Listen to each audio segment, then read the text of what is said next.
And if you do that, if you feature Evan Mobley, it's going to open up that more. He's the key to everything. This is cool. Baseball's over, football's underway, and we're starting to get some basketball. So we're jumping on here to talk a little bit of Cavs. I'm Kris, that's Tyler. If you're new here, make sure you like and subscribe, cover all Ohio sports and just sports in general, and do a pretty decent job, I think. But the Cavs, it's funny because, after last year, it's going to be hard for a lot of people to, like, quote unquote, get up for the regular season, but that's what we're going to try to do. And I think that viewing the season through one way and one way only is important. How are you monitoring or going about watching the growth of Evan Mobley? He's the key to everything. He is. He literally, here's the thing, is that we know what Donovan Mitchell is. Donovan Mitchell is a finished product. Bingo. Darius Garland is a finished product. Bingo. Jared Allen is a finished product. Yeah, we'll get there. Evan Mobley's not a finished product. Like Donovan Mitchell is a 6'2" guard that plays bigger. Mm-hmm. But, there's a lot of 6'2" guards in the NBA that can put the ball in the hoop. How many 7-footers can shoot, dribble, pass, block shots, do all of it? It's like 2. Yeah. He is the trump card. Mm-hmm. And he has to take the next step. We had a lot of last playoffs. I had a lot of criticisms for Kenny Atkinson and Donovan Mitchell about his usage. Last year he averaged 13 field goal attempts a game. We've talked about this before, I think. Not enough. No. Not enough. I mean, I don't think his skill can get much better than it is right now. I mean, he shot 56% from the field, 37% from 3, and 73% from the line as a 7-footer. Yeah, it's like mentality and physicality, like the last two pieces. He just has to become more assertive. In Game 5 against the Indiana Pacers, he had 16 points in the first half.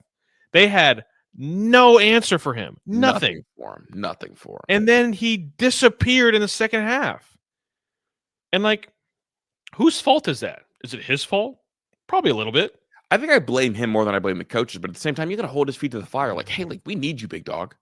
We need you. Yeah. I think it's the coaching.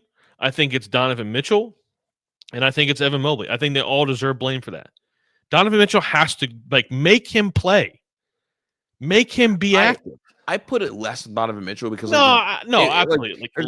If we're in an elimination game and I keep giving you the rock and you keep giving it right back. But I don't think he got the rock. No, there was a couple times he got the rock and just gave it up immediately. And that kind of made me think, okay, Donovan Mitchell's I don't have time to fucking coach this kid up. I got to get it going immediately.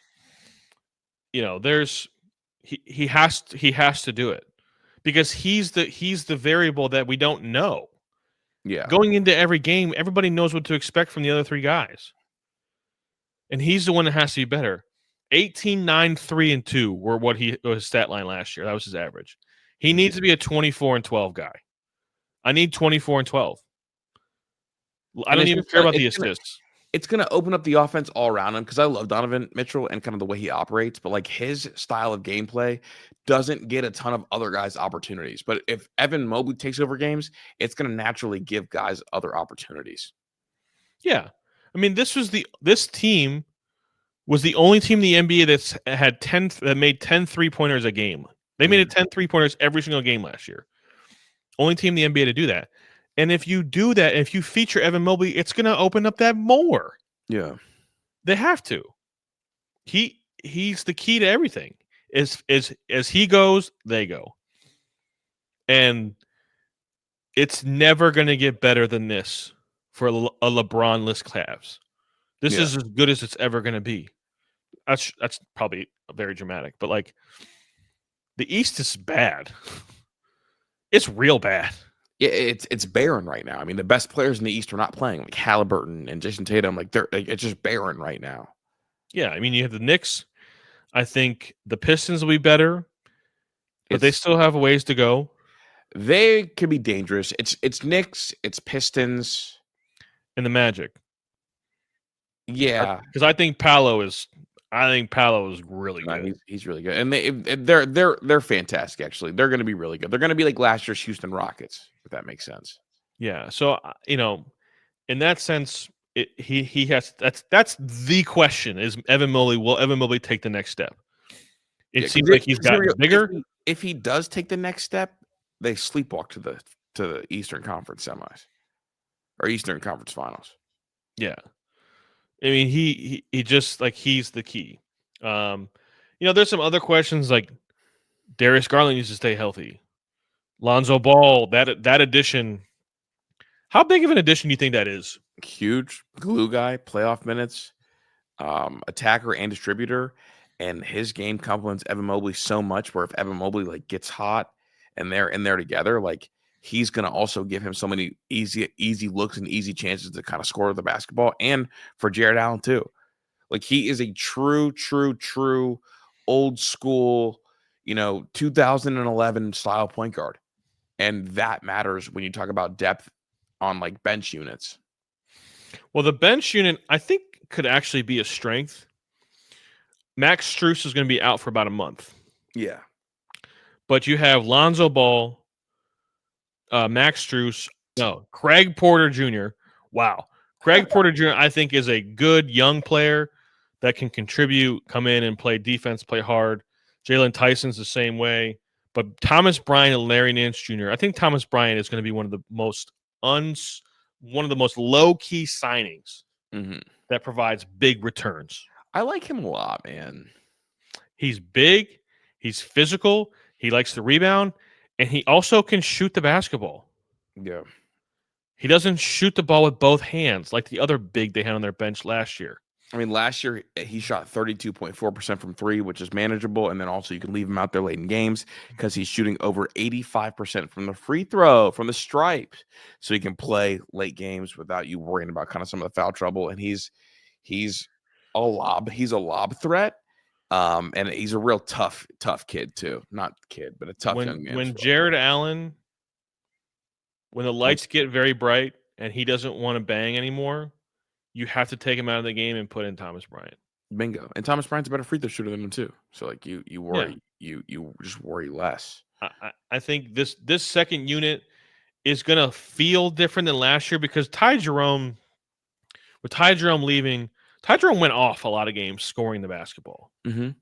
I think the second unit is going to be more of a defensive type of second unit.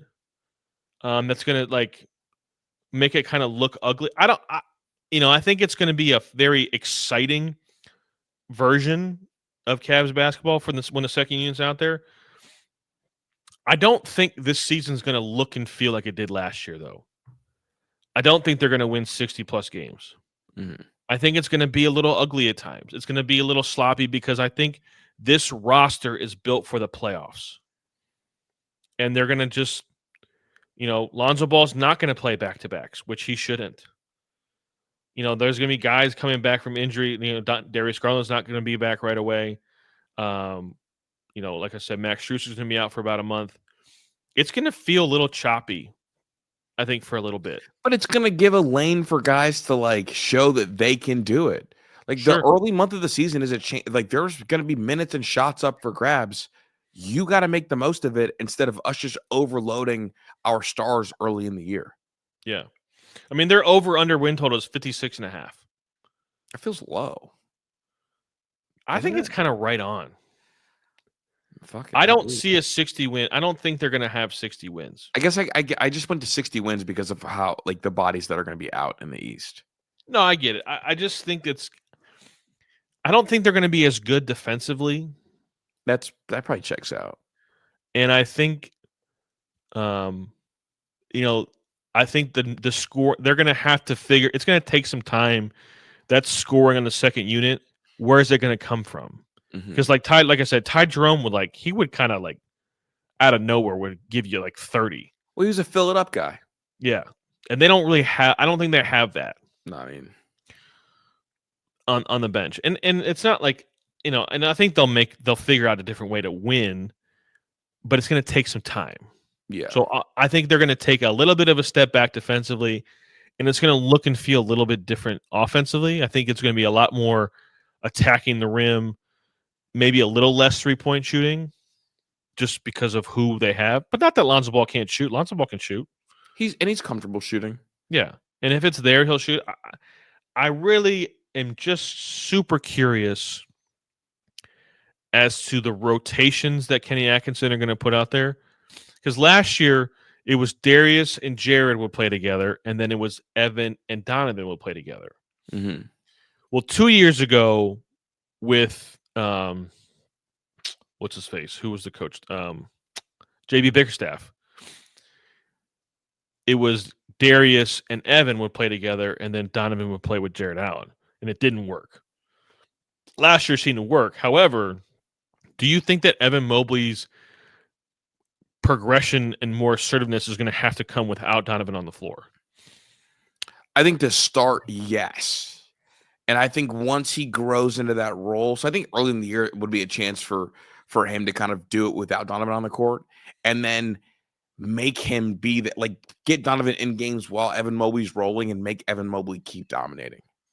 Right. You almost have to like literally like hold his head to water, like force him in. Yeah. And find out. Yeah, you have to. You have to.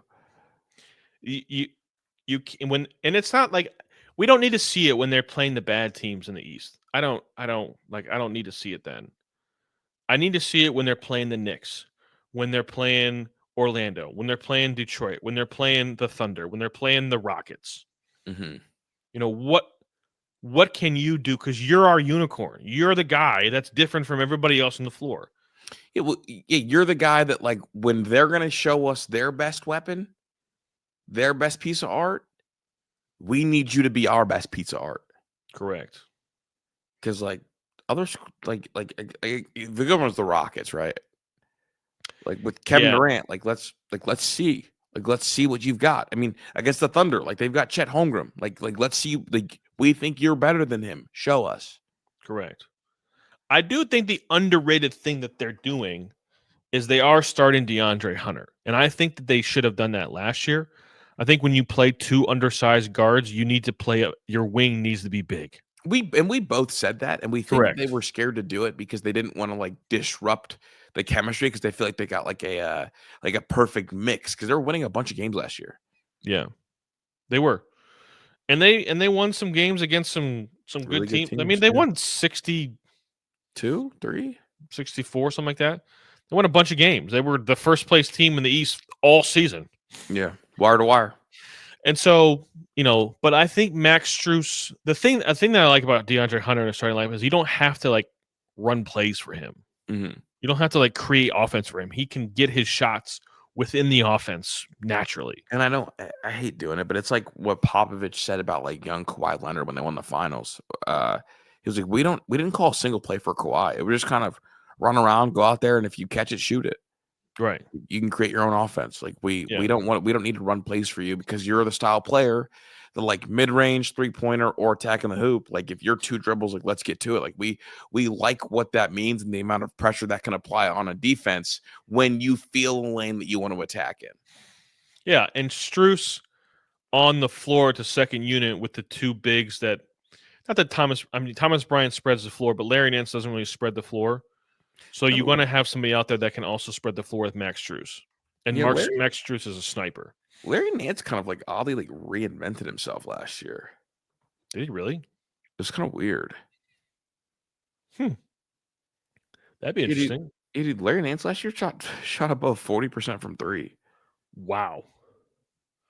Yeah. That's cool. Really cool. Yeah. Larry Nance Jr. last year, per reference, 3-point percentage, 44% from 3. How many attempts per game? On over 3 attempts a game. Wow. Yeah, he reinvented himself last year. I watched a basketball study video on him, and some of the stuff that he'd been doing, and it was like really unique. And it's funny because, like, it was coming to the year before he shot above 40% from 3 as well, but he did it on what, 0.6 attempts per game. So he got to Atlanta and they just had him shooting more threes. Yeah, that's a only 24 game sample size, but in the 80 game sample size last year, he shot or the last 2 years he shot over 42% from three. Well, that's fun. Mm-hmm. That changes things a little bit. Definitely really different. Yeah, his free throw attempts per game went down drastically because of that. That's okay. The new day, a new age of NBA, like that's you absolutely take that. Yeah. I am. I will admittedly say that I sort of had checked out on the Cavs for a little while. I've been trying to pull you back in, get you back up for him. Last year, the end of 2020, the 2023-2024 season, I was really paying attention. Last year, I paid attention, and I'm actually legitimately excited for this Cavs team because, like, I think my expectations of the Cavs is they need to make the NBA Finals. Yeah. The East is just bad. They're just not. It's not deep. It's not good. It's not that talented. I think Giannis is out there by himself in Milwaukee. That does not scare me. Detroit they're good. They're good, but they're still young. Yeah, you do worry about the Cade Cunningham taking a lead to MVP level. Like that, Sure. That should concern a lot of people. But I also think, I have my own MVP candidate. I guess the difference is like we're trying to fix the mentality of one of them. Are you talking about Donovan? I'm talking about Evan Mobley. Okay, well, we're trying to fix the mentality of Evan Mobley. Cade Cunningham's already there. No, I know. I hear you. The Knicks are going to be the Knicks. I think they're going to be kind of a thorn, but as long as Evan Mobley takes a step, they should be fine there. This team has to make the NBA Finals. Yeah. If they don't make the NBA Finals this year, you have to blow it up. You can't.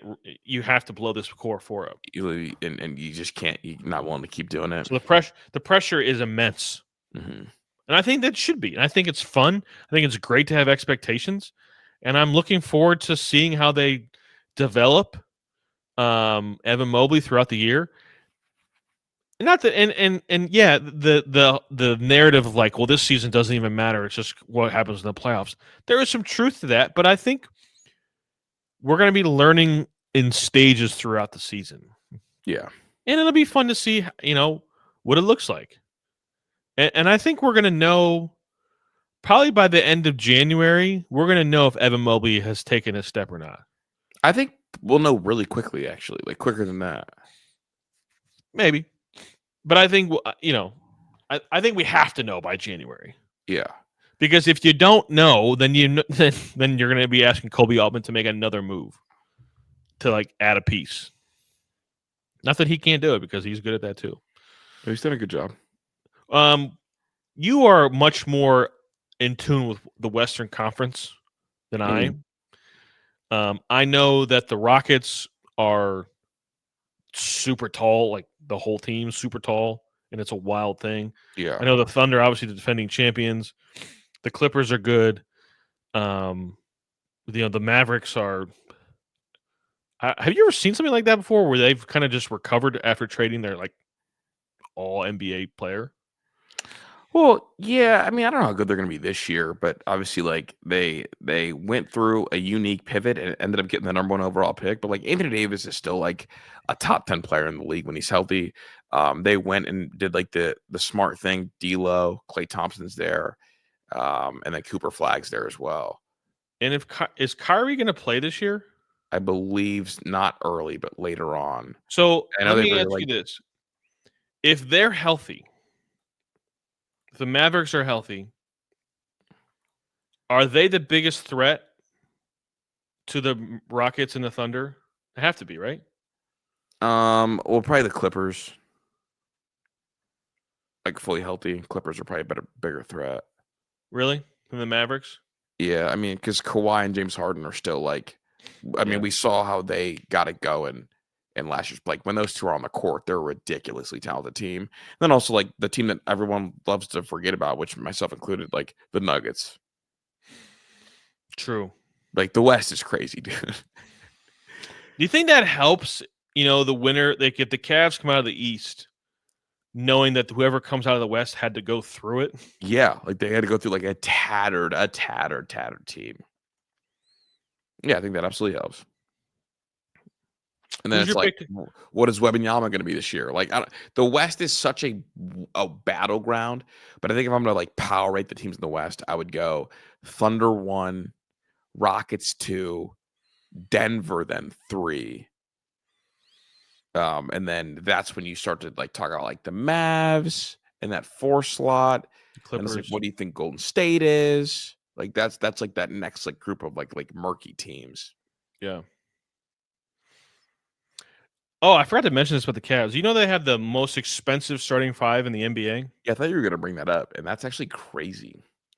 Comparing that to like the Warriors starting 5 and the Yeah, Rockets starting 5. And like the team that I would not want to face is on the Cavs is the Rockets. because they're really long too. So long. Yeah, I mean, they're starting Kevin Durant at the 2 spot. yeah. So He's 7 feet tall. So Amen Thompson, who can start at the 1 or the 2, is 6'7", 200 pounds. Fred VanVleet, if they start him, he's 6 foot, so he's small. But Jabari Smith Jr., he's one of their forwards. He's 6'11", 220. Chris, if the Rockets played the Cavs in the finals, Darius Garland can't be on the floor. No, he can't be out there. He cannot be out there. He would get absolutely abused out there. I mean, when they here's the thing, like Steven Adams, 6'11", Clint Capella, 6'11", Kevin Durant, 6'11", and that's not even like Sengun, 6'11". And Sengun, I think, is the most underrated player in basketball. Last year averaged 19, 10, and 5. They're starting him. They came out and said they're starting him, Clint Capella, Steven Adams, Kevin Durant, and then the 6'7" point guard. That's what they're rolling out there to start with. That's so fried. Wait, they're starting all those guys? Yes. That's so fried, bro. I've never seen anything like it. You know who else is on that team that doesn't really get much burn? The dumbest basketball player I ever saw hoop at Ohio State and had a blast watching him. Jayshawn Tate. Yeah, that's how out of touch I've been with Ohio State basketball. No, he was out there just doing dumbass shit with D'Angelo Russell was there. But no, they're huge. It's gonna be wild to watch them play. Like I remember it's like when the Cavs had Lauri Markkanen and Evan Mobley and Jared Allen all starting the 3 7-footers. I liked Lauri, man. I did too. I liked Lauri. They let Lauri walk out and they let Isaiah Hartenstein walk out. The Isaiah Hartenstein one is the one that bothers me the most. Because I think I would rather see him on my team than Jared Allen down the stretch. Yeah. Oh, 100%. Sign close. Listen, Like I am. Oh, I'm not a believer in Jared Allen. I'm just not. But So give me your NBA Finals pick. my NBA Finals pick, I have Cavs Rockets. Oof, that would not be what I want to see. I'm going to go Cavs. And for you, Chris, I'm going to go Cavs Clippers. I would. Oh, that would mean so. I much. think James Harden finally is finally going to get his opportunity to get himself one. Well, he's been in the finals before. I know, but like, it's been a long time. It's been a long time. But I don't want to see.